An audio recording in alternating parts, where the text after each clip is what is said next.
I'm the membership director with Montana Farmers Union. Tom Jacobson had approached us about putting on an informative meeting for legislators and also to bring producers together to maybe help the legislators get some insight on industrial hemp. There's been a lot of talk about industrial hemp, and this is a growing industry in Montana, but we need to educate the public on exactly what industrial hemp is, where it's going, and so we thought we'd put this meeting together before some of the hemp bills hit the floor. So I'm going to let Tom talk just for a minute, and then Kirby's going to kind of give you a quick 101 on industrial hemp. Guys, I want to thank everybody for coming. I'm Senator Tom Jacobson. I represent Great Falls, North and West Side of Great Falls.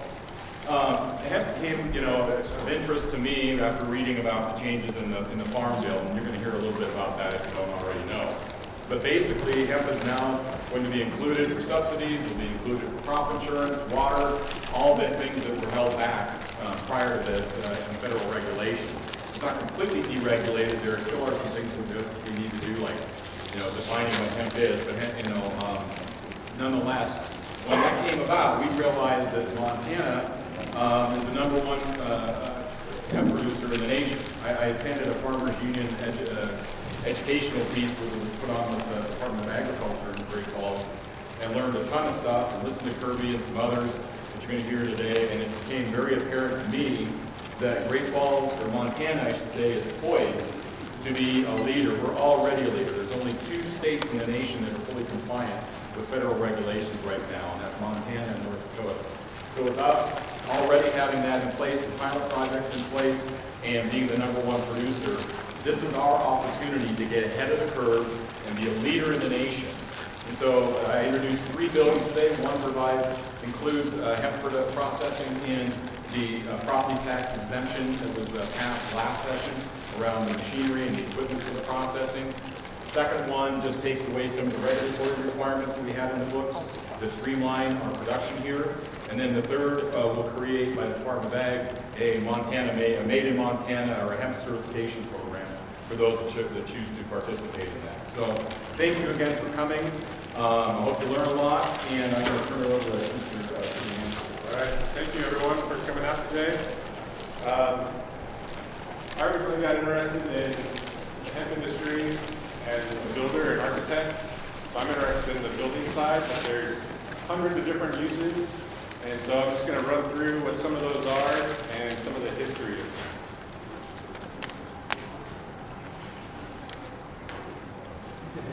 In 1619, it was illegal not to grow hemp in Virginia, Massachusetts, and Connecticut because it was such an important resource. The founding fathers of the United States understood the importance and value of industrial hemp. As Thomas Jefferson said, hemp is of the first necessity to wealth and protection of the country. Hemp technology in the 1930s, before the hemp prohibition, popular mechanics called industrial hemp the next billion-dollar industry, and that was over 80 years ago. However, hemp was a threat to major industries such as timber, cotton, chemical, petroleum, and pharmaceuticals. Thus it was slandered and propagated and included in the 1937 Marijuana Tax Act, which made it illegal. So what's the difference? Similar to the felines shown, hemp and marijuana come from the same species, yet have very different characteristics. Hemp has less than 0.3 THC, which is the psychoactive component of marijuana. So no matter how much you consume, you cannot get high from hemp. And under the 2014 Farm Bill, hemp was allowed in state pilot programs, and Montana recently completed its 2nd year of the hemp pilot program. It grew from 13 farmers and 500 acres in 2017 to over 63 farmers and over 20,000 acres in 2018, demonstrating the anticipated surge of Montana ag land that's going to be planted with hemp fields in a few months. Hemp grows incredibly fast. In less than 4 months, it goes from a seed to being several feet tall. It requires less water, fertilizer, and pesticides than traditional crops, such as corn, soy, wheat, or cotton. With a quick growth cycle, 1 acre of hemp captures 4 times as much carbon as an acre of timber. And it only takes a few months to grow rather than several years. There are thousands of uses for the plant, and I will focus on 3 more main parts for commercial production. These include the seed, the fiber, and the herd. Currently, there are planting trials underway across the state to determine which varieties produce the highest yields of each part. The hemp seed and grain can be used for foods such as nuts and bread, granola, cereal, nut milk, cooking oil, or protein powder, as well as making a variety of cosmetics and also industrial uses like biodiesel, automotive parts, plastics, lubricants, solvents, paints, or printing ink. And the hemp fiber can be used to make textiles for fine fabrics or clothing, apparel, bags, and shoes, and industrial products such as cordage, netting, canvas, carpeting, construction products, geotextiles, biocomposites, non-woven fabrics, compression moldings, and paper and packaging. The hemp hurd can be used in construction for hempcrete, insulation, fiberboards, industrial uses such as boiler fuel pellets, erosion control blankets, specialty filters or chemical or oil spill absorbents, as well as animal bedding, mulch, paper, newspaper, cardboard, or packaging. Hemp is also a superfood. It's considered one of the most nutritionally complete food sources in the world. It's full of omega-3, 6, and 9, as well as anti-inflammatory and antioxidants. It's got a nice nutty flavor, which can be used in a variety of recipes and substituted for less healthy conventional ingredients. It can be used as protein for animals. There's currently studies being done by the Colorado Department of Agriculture for the use of hemp protein, such as an omega-rich food supplement. The seed cake could be used to feed animals such as cattle, pigs, goats, fish, and poultry, once approved. And it can also be used for soap and cosmetics. Dr. Bronner's is one of the foremost hemp cosmetic and soap producers in the country. Being biodegradable makes it great for the environment, and the omega-rich oils make it great for the skin. But it's unfortunate that all the hemp used to make these products is currently being imported to meet their supply needs rather than being grown right here in the U.S.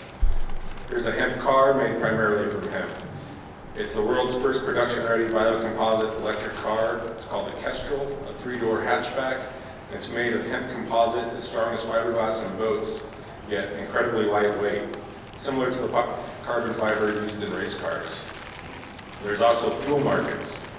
Ethanol production is possible from the whole hemp plant, and biodiesel can be produced from the hemp seeds. And when an energy crop like hemp is growing, it takes carbon dioxide from the air and releases an equal amount when burned, creating a balanced system, unlike petroleum fuels, which only release CO2. There's also hemp paper. 1 acre of hemp can produce 4 times as much paper as an acre of trees. The cellulose is the principal ingredient in paper, and hemp has about 3 times as much as wood. Thus, hemp requires a fraction of the chemicals used in the paper processing. It's also more durable and does not yellow or crack like paper when it's made from trees. There's hemp plastics. There's a growing concern for the amount of plastic waste accumulating on the pine, and while governments like the European Union are banning single-use plastic, biodegradable hemp could be an option to replace that. Plastic that you could actually feel good about buying. There's hemp fashion. Hemp uses 1/20th the amount of water as regular cotton to grow and process, and it's also a superior fabric that resists bacterial growth and breathes well. It has 4 times the strength of cotton and won't weaken when washed. It also retains the color better than any other fabric and gets softer with each wear. Hemp cordage and canvas has a long history in the U.S. It was made to make the strongest rope and canvas available prior to the invention of synthetic fibers. For many generations, hemp rope and canvas sails were used on U.S. Navy ships. Hemp canvas was also used by master painters like Rembrandt or Van Gogh to paint their masterpieces on. Craft beer has a long history of using hemp dating back hundreds of years. The terpenes in hemp create a complex flavor similar to hops, and these flavors are gaining resurgence by brewers as hemp ingredients become more readily available and the demand for artisan flavors continue to grow. Hemp can be used in construction. There are many benefits to these building products. It's low maintenance, long-lasting, non-toxic, fire-resistant, mold-resistant, pest-resistant, carbon-negative, and great thermal mass for regulating comfortable indoor temperatures and moisture levels. And it will become a very affordable material once produced locally. So we need processing infrastructure. There's a great need for that in Montana. A seed press, as shown, can be used to turn the seed into a nutritionally rich oil, which is great for cooking or a protein supplement. And it can also be used for industrial applications like biodiesel or lubricants. And then another one of the major missing links is the fiber processing, which would turn the stalks of the plant into viable raw materials. A mobile decorticator is one possible solution as we make those steps in helping farmers process the stalks into larger facilities and processing infrastructure is developed. This would create an added value for farmers and consumers alike. So please take a moment and visualize a better future with hemp. Imagine quality food, clothing, shelter, fuel, and medicine that is not only available and affordable, but locally grown. I believe that by improving the health and well-being of both people and the planet, industrial hemp is a victory for modern times. Thank you.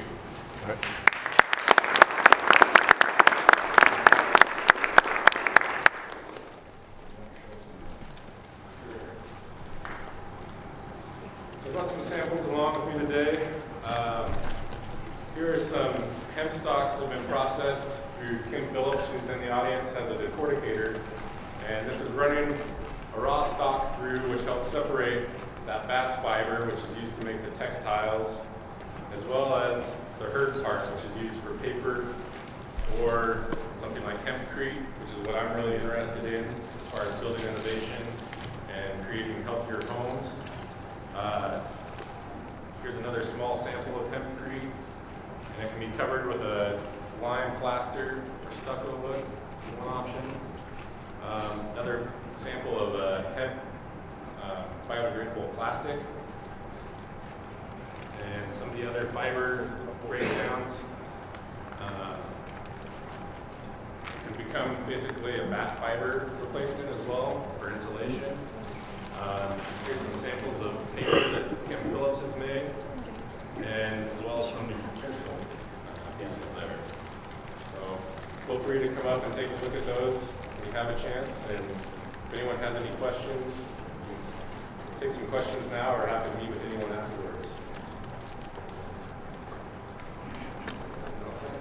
The duration on your hempcrete, what kind of have you found with the age range of how long it lasts? There's evidence in Europe of buildings in France and Germany that are over 300 years old. It can also be traced back to the Egyptians of thousands of years old. So once that lime integrates with the hemp hurd, it basically fossilizes. So it becomes essentially stone from that type of material. It has a very long lifespan. With a bottleneck in processing, where do hemp producers in Montana take their crop? That's the question. Where do they take it now? A lot of them are sitting on it, or they're baling it and burning it in their field because they have no place to take it. There is no outlet or reassured place that they know that they can take their harvest at the end of the year that way around. So that's what part of my goal of being here today is to help get some of that infrastructure in place so that farmers have a reliable outlet to take their crop.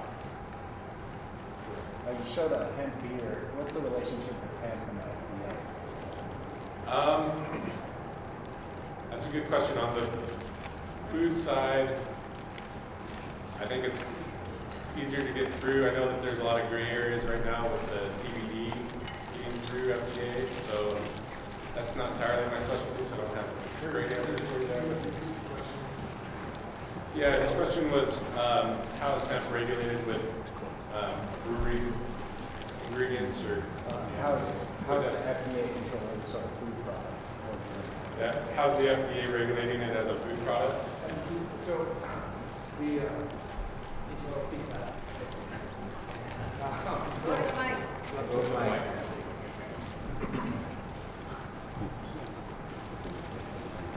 This is Sam Bellinger with Glacier CBD. And after he answers this question, I'd like him to talk a little bit about, processing, because that seems to be the big holdup right now in Montana. And Sam is one small outlet in Montana right now where we need to expand the markets. But Sam can kind of explain like his business model and what he's doing with CBD and processing. so as far as using hemp products in food, the FDA in December released the approval for applications which are called generally recognized as safe, and they call them GRAS applications for hemp seed to be used as hemp flour, or hemp seed oil, and hemp seed oil, hemp flour, and then I forgot the third one. The heart is a cereal. Parts, there you go, hemp parts. So those are recognized as generally recognized as safe, so it can be used in food. Cannabinoid, they're still out because they approved a drug that cannabinoid can be used in, but it's a provisional patent, and so they have to go through that process first before they can decide one way or the other on that. As far as processing, there's several products that you can get from hemp, and the CBD is just one of them. And there's a couple smaller outfits doing the CBD in Montana. There's one in Eureka, one in Missoula. We're working on building out a new one in the Mission Valley, and then you have one going up in Bath, Montana. And then another one in Sun Valley, I think was the recent one. Sun Valley is the most recent one. But the biggest processing needed in Montana is for decortication machines, because that takes the hemp and then separates it out into the fiber and the herd product that you were just showing. And then once it's separated out into the fiber and into the herd, then it can be made into other finished products. But the hurdle, or where we're stuck is getting the processing facilities that can decorticate the hemp. Then it can be sold on past that level. So how far away are you on that process? The question was how far away out are you on processing for CBD or for fiber? Take either one. So CBD, we're already processing in Montana. So what we're doing, it's pretty small scale. We're doing about 20 pounds a day using CO2. Blue Mart, they stopped processing because they have a stockpile of it. And they're waiting for that to sell before they do. I don't know what Eureka's numbers are, but as far as decortication, I think it's just 2 small things.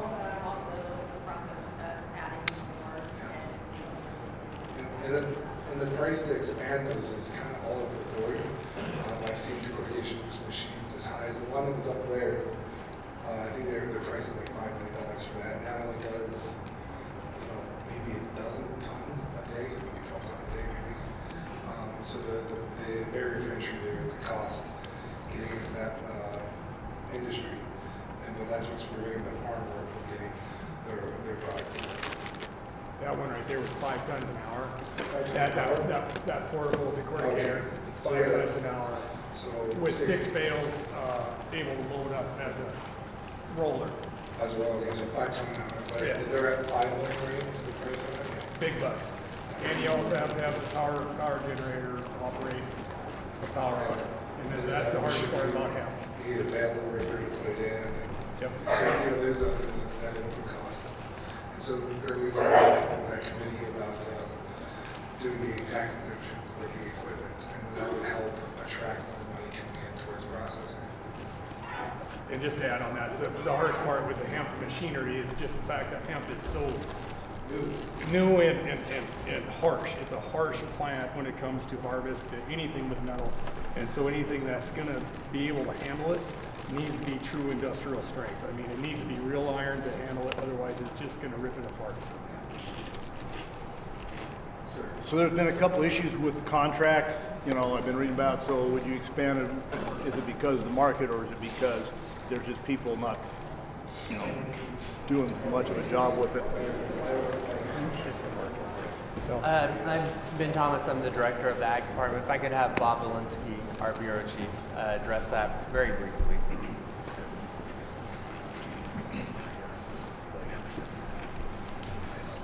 Good afternoon.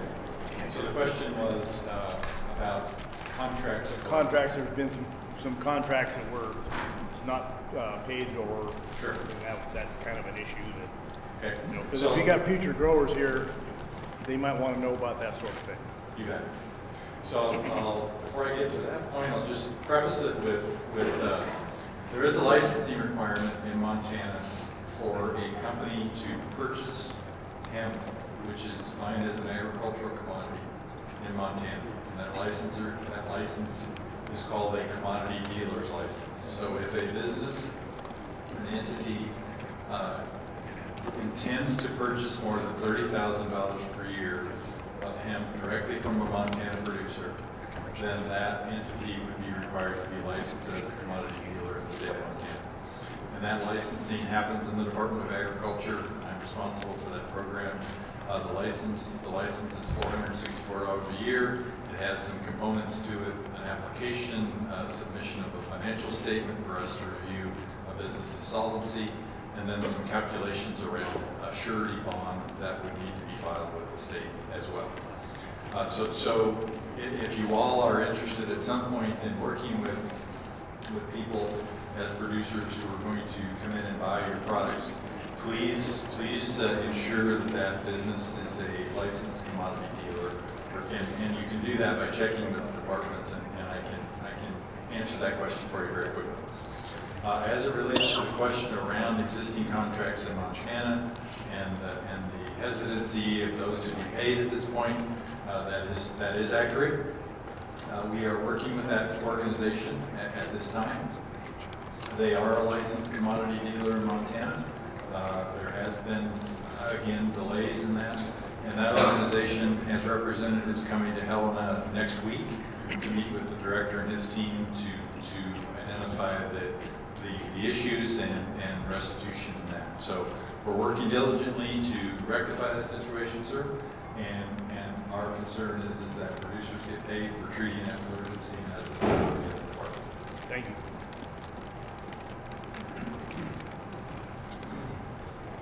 So a couple key things that I want to say on behalf of Montana Farmers Union.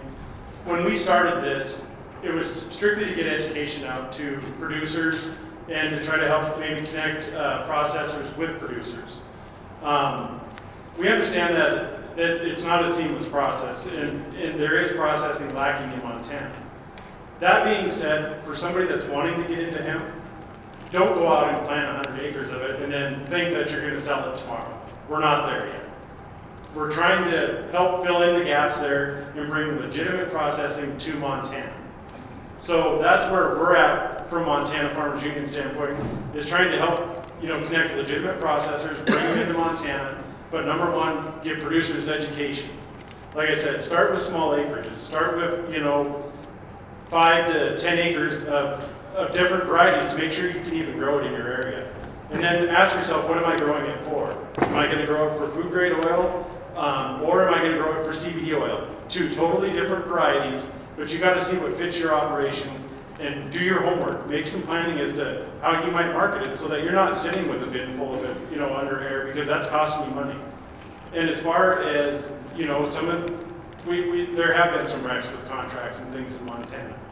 So what you need to do is do your homework, make sure that you can get paid for the product that you have. But do your due diligence and don't flood the market until we have it developed in Montana. Is there, just so that we get kind of a feel for who's in the room, by a show of hands, how many producers do we have in here? Good, so about half of the room. Right now, just for the next 5 minutes, I'd like to open the floor for anybody to come up from a producer standpoint and just say, maybe why they're growing it and what maybe their plans for processing it is, just to kind of get people a feel in the room. I have a question. Sure. How difficult to get seeds now? Is that still a hurdle, or? Do you want to field that one? Very quickly.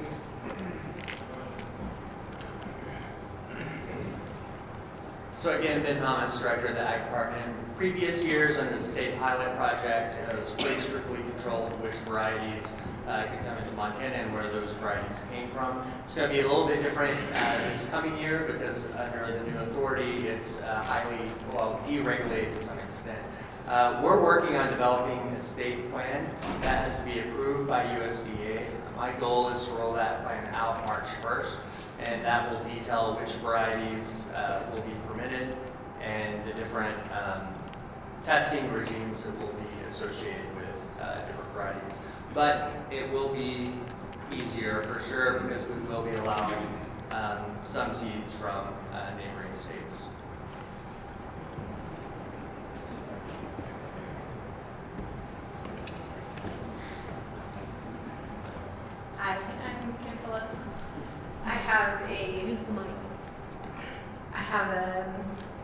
business called Planet Hemp, and we also are in the development stage of another business called HIP, Hemp Industrial Processing.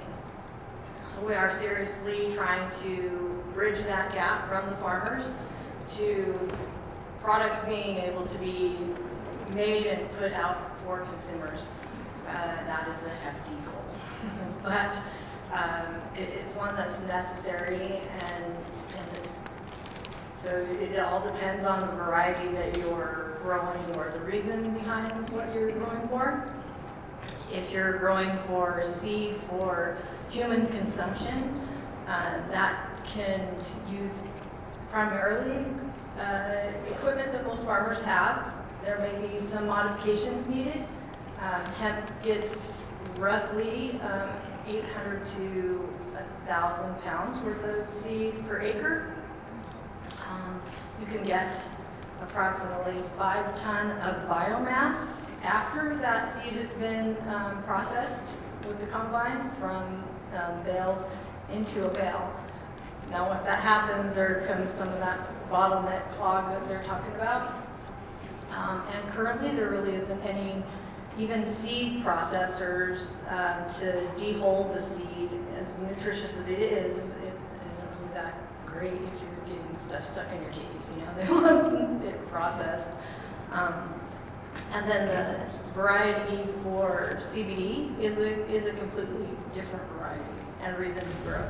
They're processed differently, totally differently.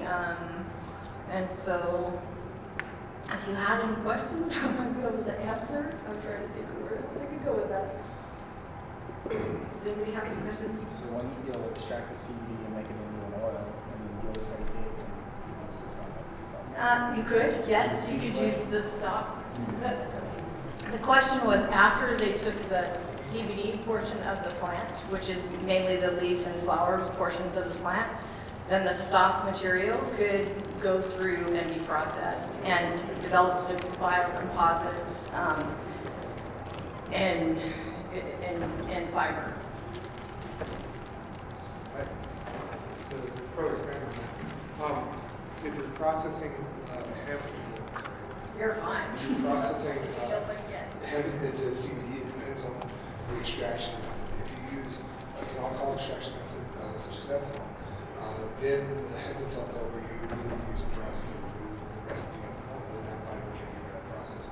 If you're using CO2, all that's left is cellulose. So there's no real protein in it, but that cellulose it's kind of a waste product, but it does make CO2 as well with fats and lipids. And those can be pushed onto the meat industry to create soaps and creams and stuff like that. But when it's CO2, the cellulose is pretty much also the plant material. Not my area of expertise. So this actually, these are 2 examples of products. This you can get at Walmart currently, and this is just cold pressed hemp seed oil. This is an identical product that I cold pressed from the hemp seed that I had for my plants this year. This is not out of a food grade machine or for food grade, but I do have a system set up to do biodiesel. And so the folks that I plan on working with, I want this to be full circle, so I want them to agree to use some percentage of their fuel consumption for harvesting and production of biodiesel. Because I feel strongly that our planet deserves that. So that is kind of my stake there. Any other questions? I'll try.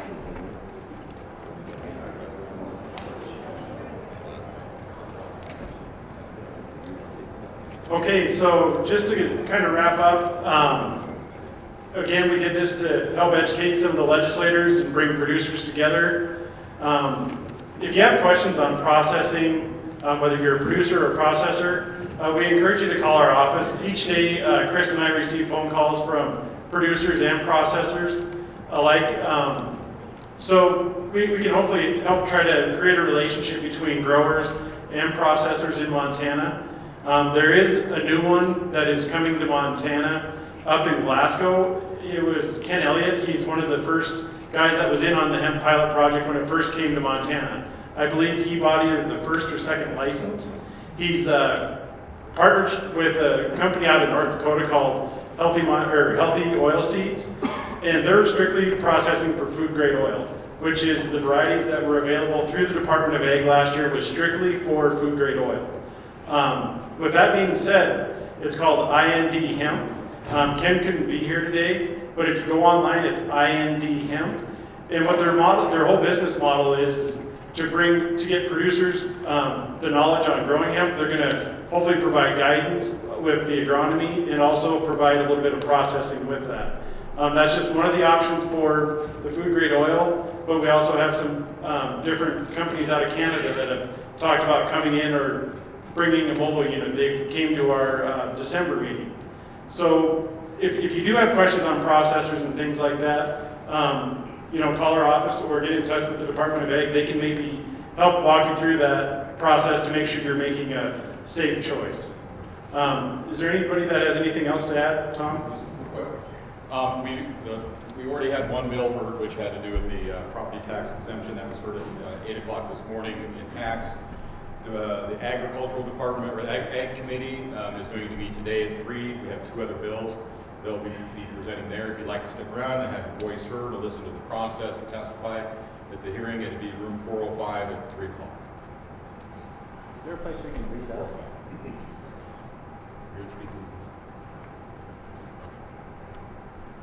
What was your question? Is there a place we can read more?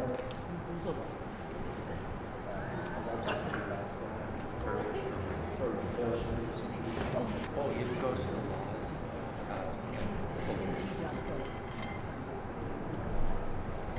The 3 bills are Senate Bills 176, 177, and 178. And if you pull up the laws website, you'll be able to pull down and look at the exact bill yourself. Okay? And they're in room. Or you can also go downstairs and pick them up. They're in room 335. Room 335. No, the committee hearing is 335, I'm sorry. So instead of room 405, go to room 335, okay? And when you talk about what you're doing with fiber now, I do have contacts in California who said they would buy all the fiber Montana can produce for their hemp mill. And I really think that's the next thing Montana should be looking at, is other uses that could be done in Montana, and perhaps we have a hemp paper mill in Montana. So think about some of these other opportunities. Yes. What they're buying needs to be decorticated first.